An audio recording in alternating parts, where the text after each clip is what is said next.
de repente veio um som, o Espírito Santo se derramou sobre todo mundo e as coisas foram acontecendo espontaneamente.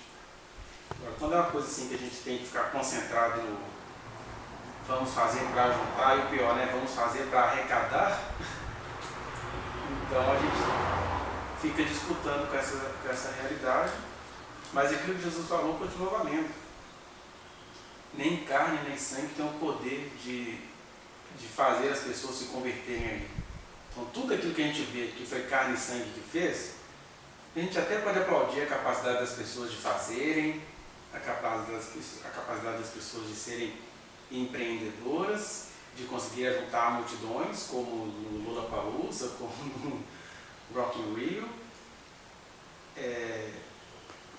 mas ainda não é a obra do Espírito Santo. Deus não tem nada contra grandes eventos, desde que a gente tenha deixado ele fazer, né? Então, é do ser humano fazer eventos, é do ser humano usufruir as suas capacidades, mas não é do Evangelho depender dessas coisas. Entendeu? Então, por isso que estou falando isso, porque embora a gente tenha consciência disso, nós somos pessoas e a gente fica condicionado a isso. Outro dia alguém falou assim, com alguém que vem aqui, né? Mas você vai lá mesmo, mas aquilo ali é uma seita, porque assim, se não for uma coisa grande, que tiver um protocolo, uma placa registrada, não sei o que dizer, é seita. Né? Aí a gente vai seguindo a seita que dói menos ou aceita Jesus. Não aceita. Mateus 24. Podemos subir um pouquinho, vamos ler um conjuntinho aqui. Mateus 24 e 15. Todo mundo achou? Uhum. Diz assim a palavra do Senhor. Quando, pois, virdes o abominável da desolação de que falou o profeta Daniel no lugar santo, quem lê entenda, então os que estiverem na Judéia fujam para os montes. Quem estiver sobre o eirado, não desça a tirar da casa alguma coisa. E quem estiver no campo, não volte atrás para buscar a sua capa. Ai das que estiverem grávidas e das que amamentarem naqueles dias. Ai das que estiverem grávidas e das que amamentarem naqueles dias. Amém.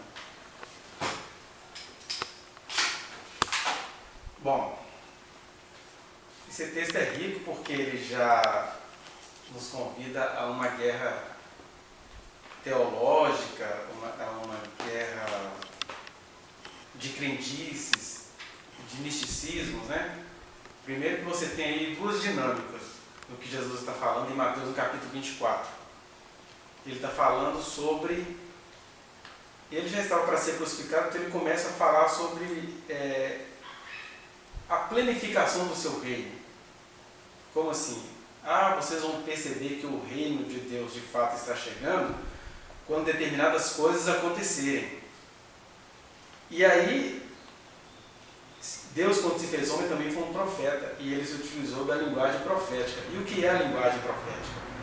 É aquela linguagem que vai misturar três coisas: o presente imediato, o que vai acontecer no futuro a médio prazo, e o que vai acontecer no sentido eterno do tempo. E em algumas falas o profeta fala isso tudo misturado. Né? E aí, por exemplo, ele está dizendo duas coisas. Primeiro, ele vai dizer do que ele chama de princípio das dores. Ele vai dizer, olha, ninguém engane vocês. Vai acontecer guerras, rumores de guerras, vai ser reis contra reis, nação contra nação, os homens vão se odiar uns aos outros, as pessoas vão se matar, por haver se multiplicado a iniquidade, o amor vai se esfriar. Mas ele deixou bem claro o seguinte, porém aquele dia e hora, ou seja, o dia que ele vai vir, ninguém sabe. Eu acho engraçado que toda vez que acontece alguma coisa estranha, uma catástrofe natural, a gente, Jesus está voltando. Ele deixou bem claro que sobre a volta dele, ninguém sabe, e ainda deixou um outro sinal nada agradável. Qual que é o sinal da volta dele? É quando ninguém estiver preocupando. Então, quando houver terremoto, quando houver brigas, quando houver loucuras mil, Não adianta você ficar assim, ele está voltando, olha o fim do mundo. É assim que a tradição ensinou a gente a perceber. Mas ele falou, não, pelo contrário. Quando o Filho do Homem vier de fato, as pessoas vão estar comendo, bebendo, trabalhando, casando, se ficando e etc. Todo mundo vivendo a vida normal. Não vai ter nada de interessante. Assim como o dilúvio veio sem aviso, assim como o fogo em Sodoma e Gomorra veio sem aviso, assim como o ladrão vem sem aviso, vai estar tudo normal. A única coisa que a gente precisa fazer é, independentemente de haver catástrofes naturais ou políticas e sociais, a gente tem de estar preparado porque a gente tem de descer nele, seja na guerra, seja na paz. Esperar a volta de Jesus é um estado de espírito constante, não por medo ou porque teve algum sinal externo, porque ele já disse, esses sinais externos é só para dizer o seguinte, a terra está condenada à desgraça, essas coisas vão acontecer, mas isso nem é sinal da minha volta. Mas a gente já lê assim, e isso é o sinal da volta dele. Ele olha, ninguém engane vocês, vão ouvir muitas pessoas falando em meu nome, mas não creem nela. Mas ele não está dizendo que ele ia voltar a partir disso. Aí ele diz uma outra coisa que a gente lê como se fosse para todos nós, mas o texto é muito claro aí, em Mateus 24, 15, ele está falando com Israel. Vocês que estão aqui comigo me ouvindo agora, Jesus estava dizendo ali naquela época, com seus 33 anos de idade, quando vocês virem o abominável da desolação, vai acontecer as coisas que eu falei, que ele tinha falado no capítulo 22, ou até no 24. Ele olhou para o templo, e aí que começam as revelações, né? Os discípulos olham para o templo e dizem, Senhor, que pedras, que construções, que glória que a gente tem. E ele fala, olha, não vai ficar pedra sobre pedra. E aí ele começa a dizer, olha, isso que eu estou falando para vocês não tem jeito, vai acontecer, não vai ficar pedra sobre pedra. E qual é o sinal que vocês vão receber de que isso tudo que vocês estão vendo vai ser destruído? Aí ele deu o sinal. Mateus 24, 15, ele fala, quando vocês lerem lá no profeta Daniel sobre o abominável da desolação, e aí o escritor que estava dizendo isso, olha, quem lê entenda, que Daniel teve uma visão onde uma entidade possuída por algum mal ia entrar em Jerusalém e ia violar o culto deles. Aí Jesus disse, se esse abominável da desolação aconteceu no ano 132 mais ou menos antes de mim, como se ele estivesse dizendo, né? no século II, o Antíoco IV Epifânio, ele entrou no templo e começou a oferecer porcos, que era uma abominação para Israel, né? E aquilo ali gerou a revolta dos macabeus. Ele está dizendo, aquilo ali cumpriu lá, mas aquilo ainda vai se cumprir ainda nos dias de vocês. Então presta atenção naquela profecia que ela vai se cumprir novamente, vai vir um abominável da desolação, onde um determinado rei que vai vir aí na frente, e que nós sabemos pela história, que foi o rei Vespasiano, o imperador no caso, né? Mandado inteiro, vai acontecer uma política repentina, onde vocês vão ver o culto de vocês sendo violado. E aí Deus está falando com os judeus. Quando vocês virem isso, ele não está falando que o mundo ia acabar. Na verdade, o mundo acabou para aquelas pessoas. Você vai nos dados históricos, quando Jerusalém foi destruída, o templo, na verdade, foi destruído, na época morreram pelo menos 1 milhão de judeus, só de judeus foram mortos. Então o mundo acabou para muita gente.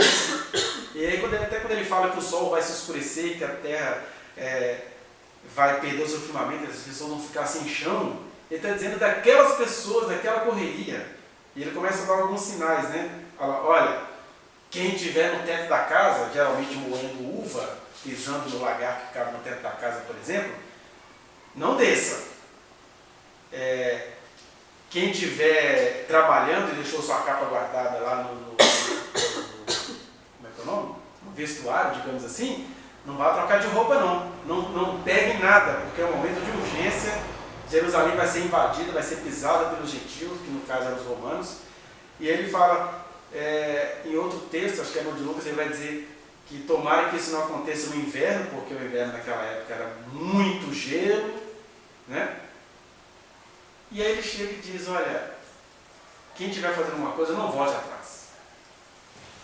E aí ele conclui com o que a gente acabou de ler aqui. Ai das mulheres grávidas e das que estiverem amamentando.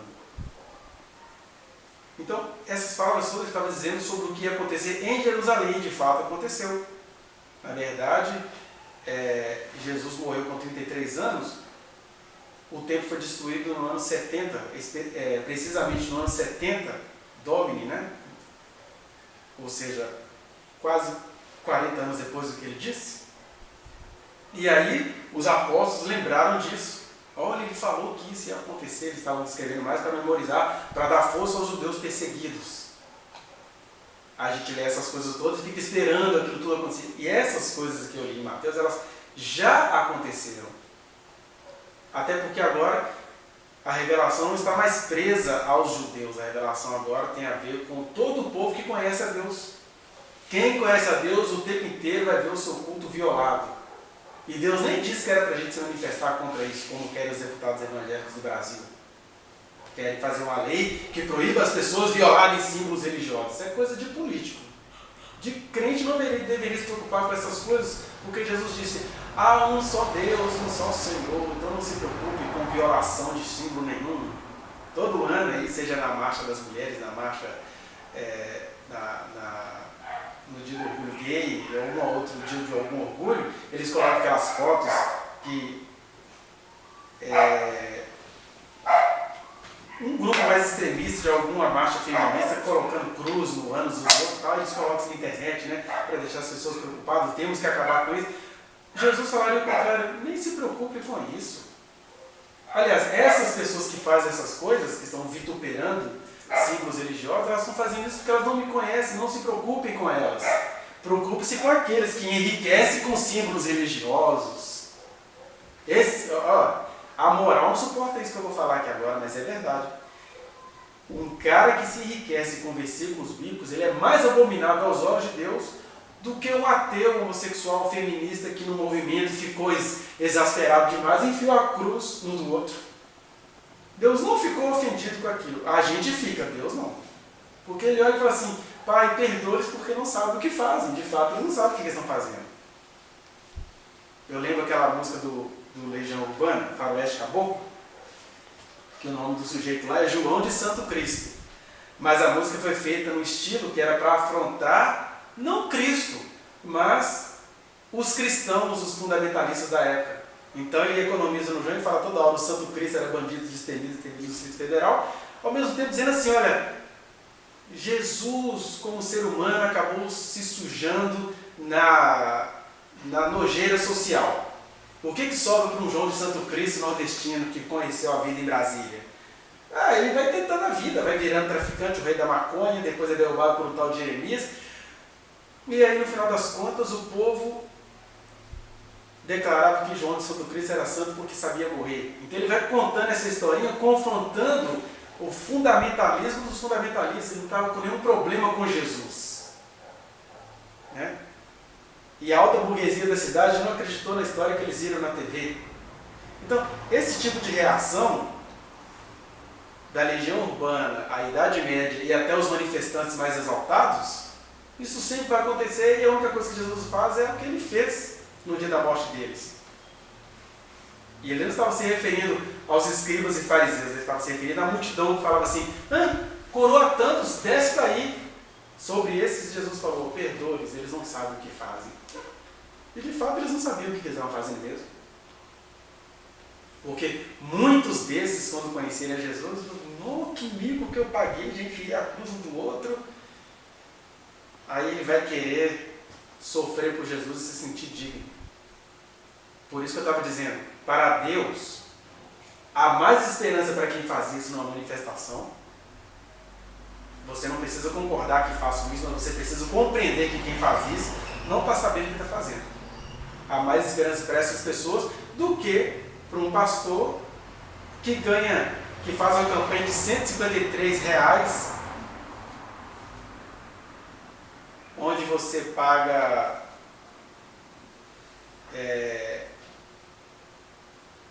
pela pesca maravilhosa, né? Outro dia eu atendi uma pessoa que estava desesperada, assim, porque ela não tinha R$153 para levar no culto à noite, que estava acontecendo a campanha dos 153 grandes peixes. Esse cara que faz uma campanha dessa é mais abominável diante de Deus do que um louco qualquer que solta uma blasfêmia que nem é contra o Espírito Santo. Porque ele não conhece o Espírito Santo, ele não sabe de quem que ele está falando. Né? Mas por que eu li até esse trecho? Ai das mulheres grávidas e das que amamentam. É porque a profecia ela é uma coisa curiosa, né? Você olha para os profetas, qualquer profecia bíblica, você diz, e se Deus está dizendo que essas coisas vão acontecer, por que ele não livrou as pessoas disso? Está previsto como aconteceu. Quem estava grávido e quem estava amamentando na época se lascou. Com o Império Romano invadindo Jerusalém, o povo todo fugindo pelas matas e montanhas para a Galiléia, saindo da cidade. Tadinha, quem estava grávida e quem estava amamentando pereceu. Por isso que era comum na Galiléia nascerem crianças aleijadas, porque a mulher estava grávida, paria no meio do caminho. Né? Então, a pessoa padecia. E aí, Deus revela isso para os profetas e Deus não faz nada. Como o Apocalipse mostra, que as pessoas iam se contorcer de dor durante meses. Por que Deus não faz nada? Que Deus, que amor que é esse, que deixa as pessoas sofrerem assim? E o que eu queria meditar com vocês essa noite é exatamente isso. Que Deus é amor, e Ele é tão amor, que Ele não tem prazer em fazer de ninguém aqui robô. Deus não tem compromisso de fazer do ser humano um robô. Deus criou as pessoas, deu a elas inteligência, deu a elas capacidade de amar, capacidade de construir a própria realidade. E Ele nunca vai fazer com que essas pessoas sejam robôs. Essa é a primeira resposta. Por que Deus não protege as pessoas das catástrofes humanas, sejam elas naturais, porque você é um ser humano num planeta, você está sujeito, se a Terra tremer aqui, todo mundo perece. Deus não protege as pessoas umas das outras, Deus não protege as pessoas de questões políticas e sociais. Nós, por exemplo, estamos aqui nos reunindo num país da América do Sul, que tem uma mentalidade colonialista, que chama tudo que os governos anteriores a este de safadez e corrupção. Ontem eu estava vendo um vídeo dizendo que foi o Lula que construiu o Porto de Cuba, que construiu o aeroporto não sei da onde, que construiu um monte de obras faraônicas pelo mundo, seja na América do Sul, na América Central e na África. Aí foi Lula quem fez isso, querendo chamar aquilo de corrupção. E se aquilo fosse corrupção, o judiciário, que é doido para acabar com as políticas sociais, já teria mostrado. Até o judiciário sabe que aquilo ali não é corrupção do Lula.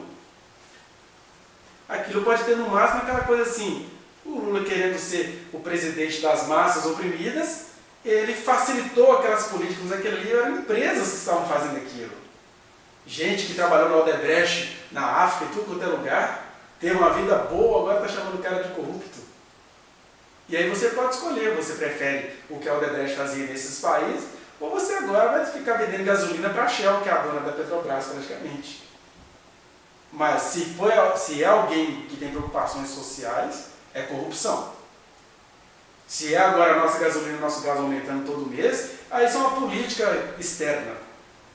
Essa que é a corrupção, está surrupiando da gente, né? Não querendo dar a mensagem aqui um tom político, mas estou dizendo assim, nós nessa noite somos pessoas de um país, planetariamente falando, oprimido. Vendido, né? Pelos próprios cabeças da nação. Porque eles não precisam de nada disso aqui, os filhos deles estão lá todos agora de férias no exterior, eles não precisam disso aqui, estão doando tudo. E isso não é visto como corrupção. Então, por que Deus não nos protege disso? É a pergunta diante de uma profecia dessa. Como assim? Que Jesus chega e fala, ai das mulheres grávidas, das que amamentam, e não faz nada por elas, é porque Ele é amor, hein?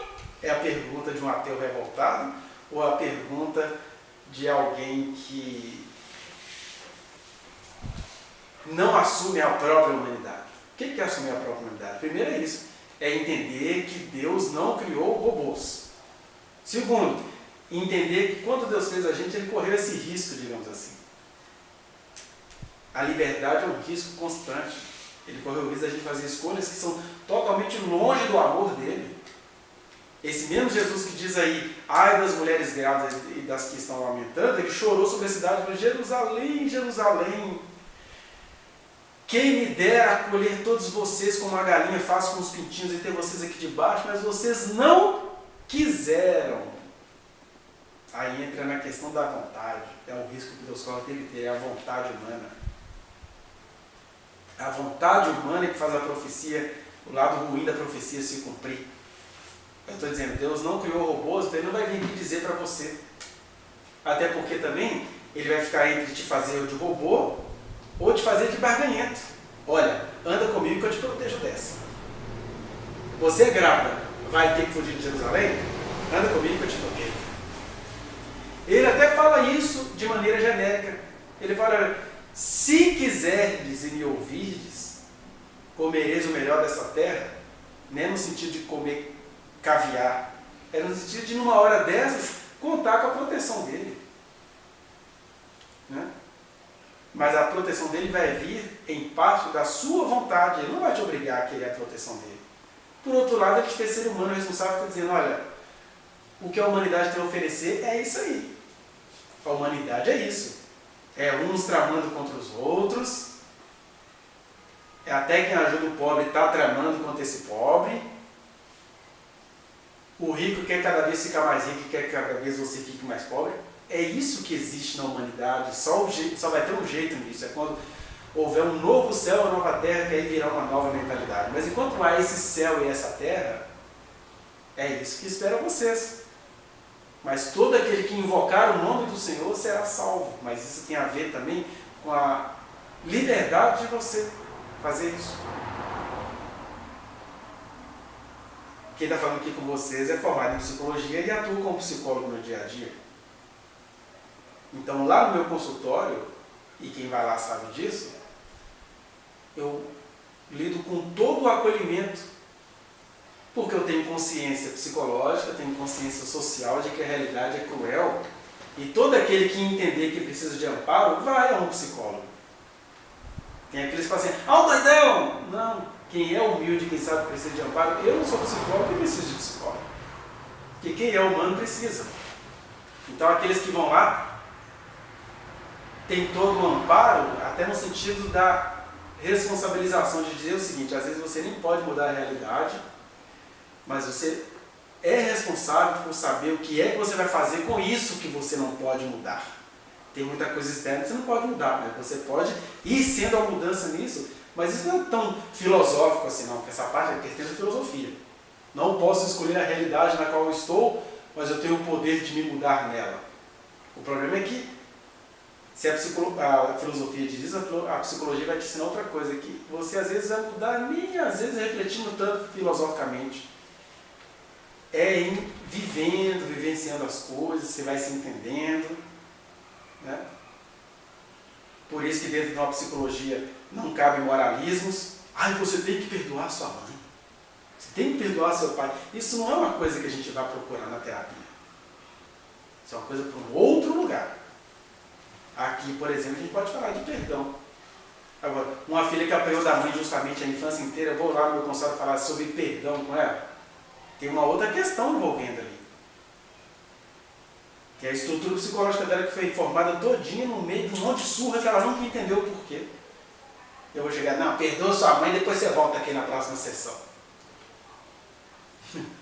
Ou então, como a justiça faz, fica pegando o instrumento da psicologia, aquela constelação familiar, acho que tudo se resolve com uma fórmula psicológica mágica. Mas o que eu estou dizendo? Que o ser humano, ele é compreensível, ele é estudável, ele pode mudar e pode se mudar em relação às circunstâncias. Mas esse ser humano que precisa de amparo, no sentido psicológico, no sentido social, ele também precisa diante de Deus de uma outra coisa, que foi o que João Batista falou, que foi o que Jesus falou. Ele precisa de arrependimento. Então, se em relação a uns aos outros a gente precisa se compreender, se acolher, compreender as iras e as loucuras e até os crimes uns dos outros, diante de Deus a gente só tem uma questão a fazer.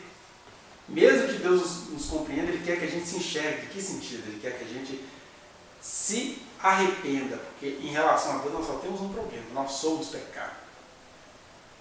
Mas antes de entrar nessa parte, o que me fez refletir um pouco isso foi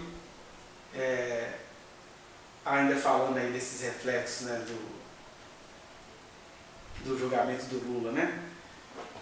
Você não precisa gostar de Lula, você não precisa concordar com ele, nem nada. O que a gente precisaria compreender é que, neste contexto político e social do Brasil, você ficar o tempo inteiro falando de Lula, mostrando Lula, evidenciando Lula, tem uma estratégia política nisso aí. Que enquanto eu vou falando isso aqui, eu vou escondendo um tanto de outras coisas. Eu, particularmente, acho que o Lula cometeu crime. A minha implicância é por que essa ênfase nos crimes dele? Que, aliás, suponhamos que fique provada a questão do triplex, porque não ficou provado. Mas o que é o triplex do Lula perto do helicóptero de meia tonelada, por exemplo, dos Neves e Nevers e tal? Né? O que é o triplex do Lula perto dos auxílios moradias daqueles 3 juízes que o condenaram? O patrimônio do Lula perto de tudo que esse pessoal tem. Se ele roubou mesmo, ele fez isso distribuindo. Porque se ele tivesse um patrimônio, por exemplo, que o Gilmar Mendes tem, eles já teriam feito questão de mostrar. Então eu não estou nem aqui defendendo o Lula, estou dizendo dessa estratégia humana de mostrar quem é uma pessoa para esconder as outras. É isso que o brasileiro que é pobre, que teve inclusão social, que está tendo isso tudo tomado. Por exemplo, a gente está vendo a propaganda na televisão aí da reforma da Previdência. É uma propaganda perversa, porque não vai mexer onde ela tem que mexer, não vai mexer na questão dos militares, não vai mexer nos altos salários da justiça, não vai mexer em nada disso, vai mexer só no salário da ralé que está dizendo assim, eu quero que esse Lula se exploda. É engraçado, né? Um governo roubando da gente e as pessoas xingando palavrão porque quer ver Lula preso. Por que eu estou falando disso aqui? Porque fazendo um exame aí no meio da semana, o que eu vi de reações, tem uma página, por exemplo, de um bairro de periferia aqui de Belo Horizonte, onde o cara postou, tentando mostrar essas contradições. Eu até coloquei um textinho também no meu Face falando disso, né? Olha o sobrenome dos caras que julgaram Lula, né? É uma justiça estranha essa nossa, uma justiça feita de homens brancos, ricos e de nomes internacionais. Vai lá no Supremo. Um se chamava Zavascki, já Zavascou. O outro chama Fux, Luiz Fux. O outro se chama Lewandowski. O outro se chama Weber, Rosa Weber, coisa assim alemã. Ou seja, resumindo, em 518 anos de país ocupado pela Europa, etc., você só teve um juiz negão no Supremo, numa população de 53% de pessoas pretas. Você tem um membro do Supremo preto. E aí fica um monte de pessoas negras zombando do sistema de cotas, não sabendo, por exemplo, que nas décadas de 30 e 40 o governo brasileiro patrocinou cotas para que alemães, japoneses, um monte de gente da Europa viesse para cá. A empresa oferecia, sei lá, 40 vagas de emprego. 15 tinha que ser dessas pessoas que o governo estava patrocinando. Aliás, esse foi um dos motivos do sistema de cota ter sido criado, era para remediar isso, porque enquanto essas pessoas eram empregadas aqui, essas séries que a gente vê aí de levas de italiano vindo para cá, isso tudo foi programa do governo para essa gente, porque eles têm vergonha desse Brasil miscigenado, um monte de índio preto. Isso é uma coisa feia para a gente tem que ficar elegante aos olhos do mundo. Aí surgiu esses caras, os nomes que julgaram Lulaus, Robert Hotcock, essas coisas herdadas das cotas que o governo deu. Aí eu estava dizendo, aí você vai lá na parte desse bairro de periferia, que eu conheço bem, de gente que foi hiper beneficiada pelas políticas desse que está sendo julgado, eles dizem assim, vai catar coquinho, eu quero esse cara que ele seja preso, deixa eu rir mais 15 dias. Por que eu estou usando isso como exemplo? Antes que alguém aí que esteja nos vendo já fique revoltado. Aliás, essa revolta é simbólica. Isso prova exatamente o que eu estou dizendo aqui. Por que a profecia chega e diz, ai das mulheres grávidas e das que amamentam? Porque ele diz assim, gente, o mundo é trágico, a política é pilantra, a justiça brasileira detesta pobre, Aliás, eles estão julgando o Lula porque o Lula ainda traz rastro de pobreza. Ele é um da Silva e ele não tem as fazendas de quem o está julgando. Meu filho, pelo amor de Deus, esse cara nessas próximas eleições, não. É essa, todo mundo sabe disso. Eu fiquei, quase que eu tenho um orgasmo nessa semana, quando eu assisti o vídeo do Reinaldo Azevedo. Vocês conhecem o Reinaldo Azevedo? É um cara que tem um programa na Band todo dia, das 18 às 19, um antipetista chato. Mas aí ele mostrou assim, na literatura, como que aquele julgamento do Lula foi injusto. Falou, deixa eu ver de novo. Eu vi o vídeo umas 5 vezes. Eles filmaram ele ao vivo no programa da Band. Ele trouxe todos os fundamentos teóricos para mostrar por que esse julgamento do Lula está totalmente errado. Ele detesta Lula e odeia PT. Eu achei legal a coerência dele. Né? Mostrando o quê? Que, embora haja profecias mostrando para onde a Terra vai caminhar, a profecia mostra o seguinte, gente, as pessoas são sofridas, mas as pessoas são duras. As pessoas são sofridas, mas as pessoas são ingratas. A mulher está grávida, você quer um quadro maior de subserviência. Subserviência é obrigatória. O que é subserviência obrigatória? Uma vez que você está grávida, quem teve filho aqui sabe disso, você não tem escolha. Está grávida, tem um ser ali dentro de você, você nem existe mais. Mulheres têm altas crises em casamento, eu sinto que ele está beijando meu barriga, não tem nada a ver comigo, não é com quem está dentro de mim. É isso que eu estou dizendo, subserviência obrigatória. Grávida ou quando está amamentando, é um estágio obrigatório de desamparo. Mas é interessante que a própria mulher grávida ou amamentando, num contexto social, ela consegue ter a sua própria dureza. Vocês já viram como é que mulheres afrontam umas às outras? Nessa mesma página que eu estou falando para vocês aí, que as pessoas ficarem irritadas de alguém tentar mostrar juridicamente a questão do julgamento, no mesmo dia também alguém publicou uma história que eu acompanho de perto, eu fui testemunhar sobre ela na justiça essa semana. Aí o cara, quando descobriu que a justiça vai pegá-lo, porque ele estava molestando a própria filha, o que ele fez? Ele organizou um monte de postagens, eu tenho as originais porque elas foram bem passadas. Aí na hora que eu olhei a postagem, cara safado. Aí ele mostrou um monte de postagens dizendo assim, ó, tem uma mulher aí falando aí que largou a filha comigo e agora ela está me acusando de ter molestado a filha e tudo. Aí eu tenho os áudios da menina dizendo que foi molestada, chorando, etc, e contando detalhes horrorosos. Mas esse cara faz a postagem na página e, por incrível que pareça, chove de mulheres. Ah, vagabunda! Aí a mulher, ó, eu me relacionei com esse cara durante 5 anos, eu nunca vi nada que o condenasse. Meu filho, quando é que você vê alguma coisa que condene um abusador de criança? É por isso que ele é abusador de crianças, porque são as pessoas mais simpáticas do mundo. Todo mundo é suspeito e ninguém tem que ficar ofendido com isso. Ela se relacionou com ele, você acha mesmo que ele ia abusar de uma criança para dar na cara? Ela falou, isso é tão interessante que, outro caso, por exemplo, que eu acompanhei essa semana, a mãe ali com a filha do lado sendo abusada, aí a filha chega com as provas e mostra tudo para a mãe, o que acontece? A mãe expulsou a menina de casa. Eu não quero que me traga incômodo não, a menina foi expulsa de casa. Eu passei 2 dias na delegacia na semana em função disso. A filha e uma irmã mais nova, grávida de 9 meses praticamente.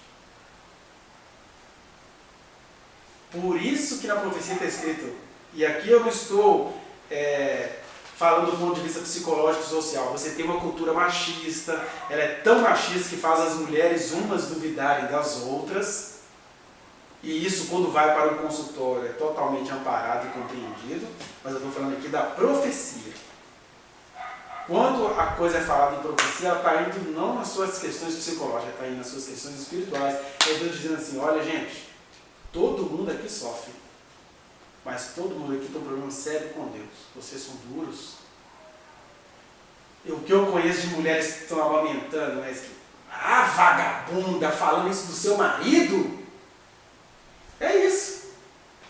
Essa está amamentando, mas uma pessoa que está amamentando e que consegue chamar a outra de vagabunda, não tendo sororidade, não tendo companheirismo, não colocando como filosofia de vida, eu vou acreditar primeiro na palavra de uma mulher. Ah, se agora quer que as mulheres sejam anjinhos? Não, eu só quero que elas sejam compreendidas num contexto onde elas já são prontamente satanizadas.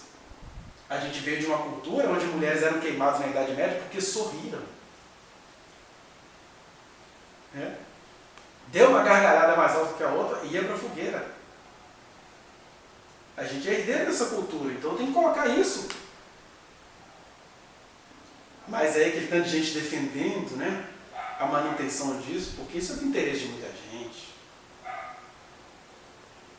Então Jesus chega e fala: ai das que estiverem grávidas e das que amamentarem. Por quê? Por que essa crise vai alcançá-las? Vai alcançá-las. Porque elas estão em estado de subserviência, mas elas têm a própria dureza delas. E o máximo que eu posso fazer é dar uma orientação. O amparo que vocês puderem achar, encontrem. O que eu estou dizendo aqui? Que Deus, frequentemente, Ele não veio nos salvar dessa realidade histórica e social, como Ele não salvou aquelas pessoas do que o homem ia fazer. Ele só avisou que ia acontecer. E lamentou das pessoas não terem no reconhecido ali. E exatamente é isso, né?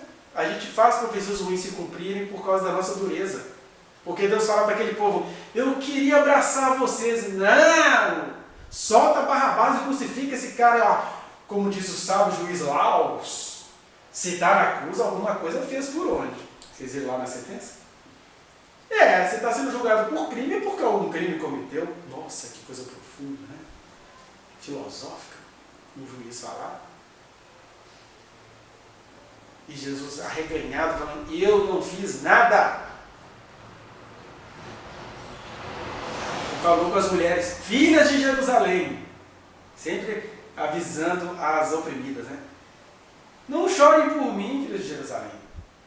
Chorem pelos filhos de vocês, dizendo: vai acontecer coisa ruim. Porque se em lenho verde eles fazem isso, quer dizer, eles estão pegando o inocente, verde é isso. Não está maduro, eu sou inocente. Eles estão acabando com o lenho verde. Imagina o que eles vão fazer com quem está sequinho, pronto para ir para a fogueira. Eles vão fazer churrasco de toco. Não vão nem esperar a carne. Mas as filhas de Jerusalém não entenderam nada. Falando de maneira genérica. Porque todo aquele que invocar o nome do Senhor será salvo, seja do fogo eterno, seja da realidade imediata. E aí não é Deus fazendo barganha, não. É porque o Deus que é soberano, que tem o poder de salvar todo mundo, por que ele não salva todo mundo? Porque o dia que ele salvar todo mundo, eu estou aqui falando para um bando de alienados. Deus tem o poder de salvar o mundo inteiro. Poder ele tem. Mas não seria uma salvação fruto de entendimento, de compreensão, de você se enxergar e dizer: eu preciso da misericórdia do Senhor, eu preciso. Eu sou mulher amamentando, mas eu preciso da misericórdia do Senhor. Eu sou grávida, buchudinha de papai do céu, mas eu preciso da misericórdia do Senhor. Eu sou oprimido no país do hemisfério sul, mas eu preciso da misericórdia do Senhor. Reconhecer e invocá-lo implica nisso. Porque a gente é um grande pagador de mico, né? A gente faz muita besteira pelo nosso próprio desejo. Aí não é Deus o Todo-Poderoso que vai botar em você desejo de encontrá-lo. Ele está aí. Ele se manifestou, ele se revelou. E ele diz: a história é isso aí, ó. Quem estiver no teto da casa, não desça. Quem precisar pegar roupa, vá com a que tem. Quem estiver grávida lamentando, ore por elas, porque o trem vai ficar difícil. Do ponto de vista social, é isso aí. Por que é isso? Porque de quem causa a opressão até o oprimido, todo mundo é duro. E o único exemplo que eu posso dar para vocês é isso.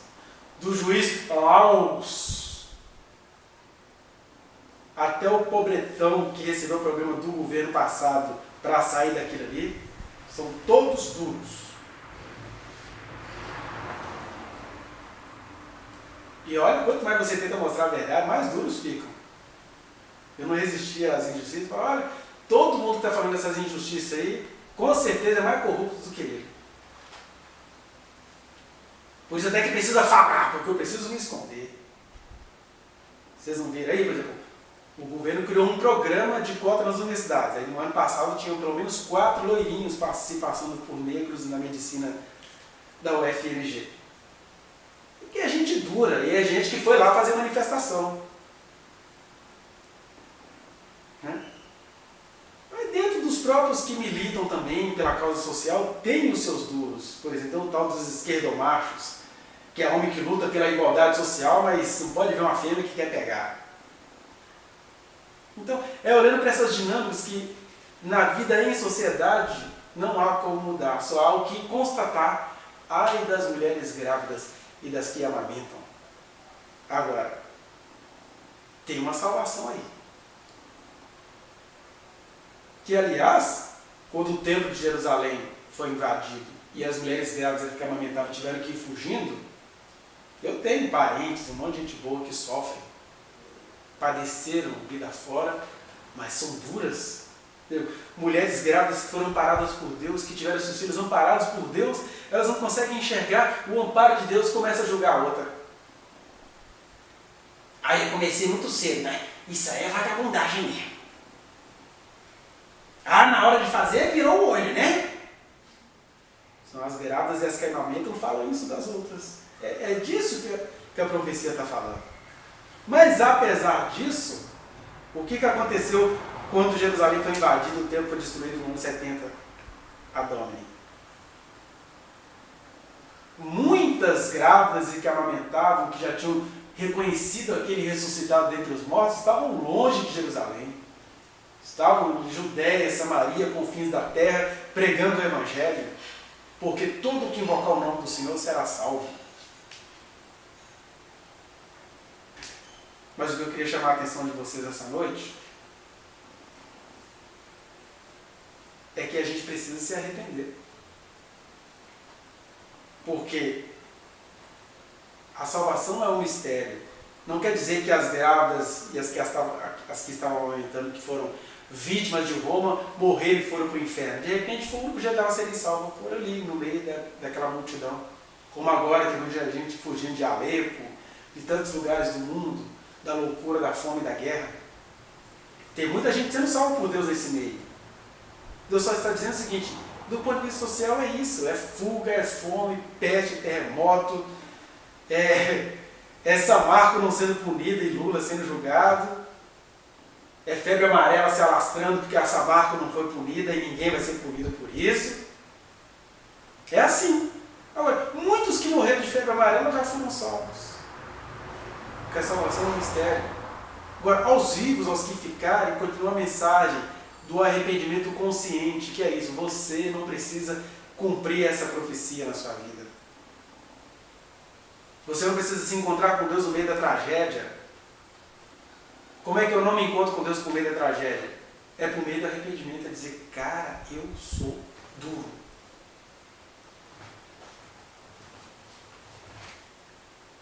Com isso eu não estou falando aqui de pedagogia tradicional. O ser humano é perdido, então eu preciso educar na paulada.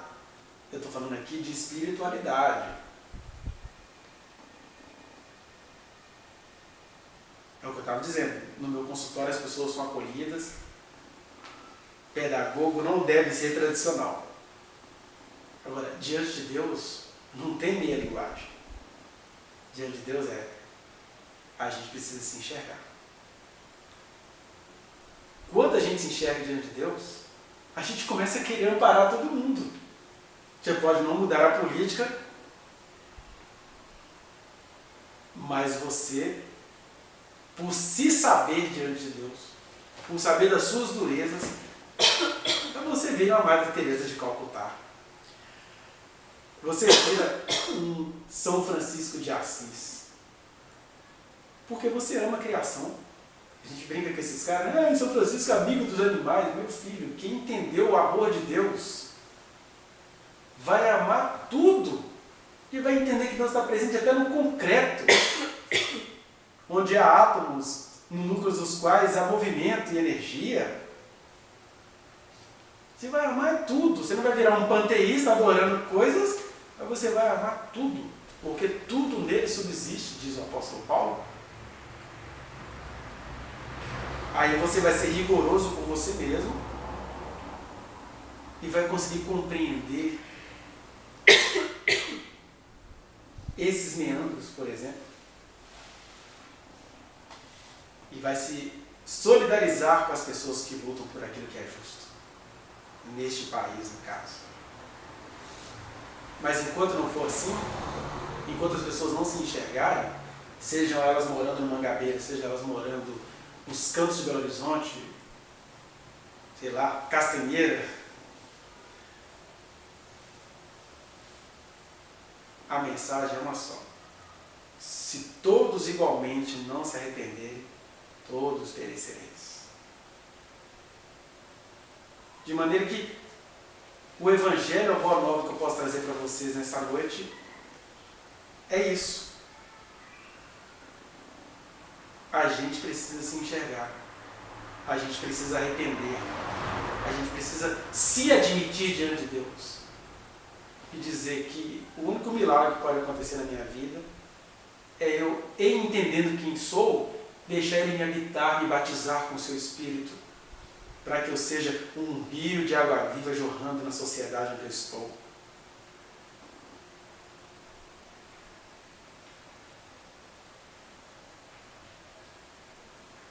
Porque se todo mundo entendesse isso, eu não vou precisar fazer, talvez, uma revolução política. Não tem nada contra quem faz isso, eu dou todo o meu apoio. Agora, se todo mundo se juntar diante de Deus e começar a fazer isso, aí Deus não vai mudar a estrutura jurídica do país, não, mas que Ele vai enfiar um monte de gente dele lá dentro, vai. Não esses Dallagnol metidos a crente Daniel de quinta categoria. Porque o Dallagnol só ficou preocupado em mostrar as corrupções da esquerda. Se ele fosse um Daniel mesmo, não ia sobrar ninguém, não. Ele ia ser, de fato, um procurador, um caçador da República. Mas, por enquanto, ele está sendo um caçador ideológico. É tão engraçado isso, porque eles caçaram essa turma, mas essa que está no poder atualmente é podre, nojenta, descarada, né? Com 51 milhões em apartamento, e a pobraiada que fala mal do Lula não fica com raiva disso, não. Assim, ai, meu sonho é ser corrupto igual esse. Esse otário aí, quem mandou deixar a polícia trabalhar? Estou dizendo que Lula é santo, não. Mas eu estou dizendo é dessa indignação seletiva do pobre, acerca do qual Jesus disse, ó, pois é, eu queria acolher todos vocês. Queria empoderar todos vocês. Mas vocês não amam a justiça. Vocês não amam ser amparados. Vocês queriam ter mais para poder surrupiar os outros. Porque diante de mim, a única coisa que existe é necessidade de arrependimento de todos vocês. Sejam aqueles que nunca ouviram falar de mim, sejam aqueles que já me conhecem e não se arrependem das suas durezas. Então, gente, não vamos ser como o judeu, que era povo de Deus e acabou se entregando ao curso da história humana. Que é isso, ter que fugir, correr, ver cidade incendiada, aquela coisa toda. Porque amavam tanto o próprio ego que mataram Deus em pessoa. E a gente faz isso no nosso dia a dia. Ah, eu sou de Jesus, mas se ele demorar demais a fazer o que eu quero, não quer saber de nada não. Aí ele vai demorar até você se enxergar. Mas ele não quer fazer assim não.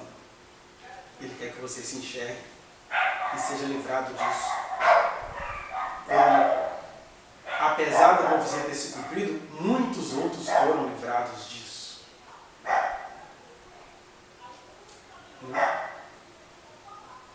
Que nós possamos compreender essas coisas e nos reconciliarmos com Deus. Eu queria que você se perguntasse aí e respondesse para você mesmo.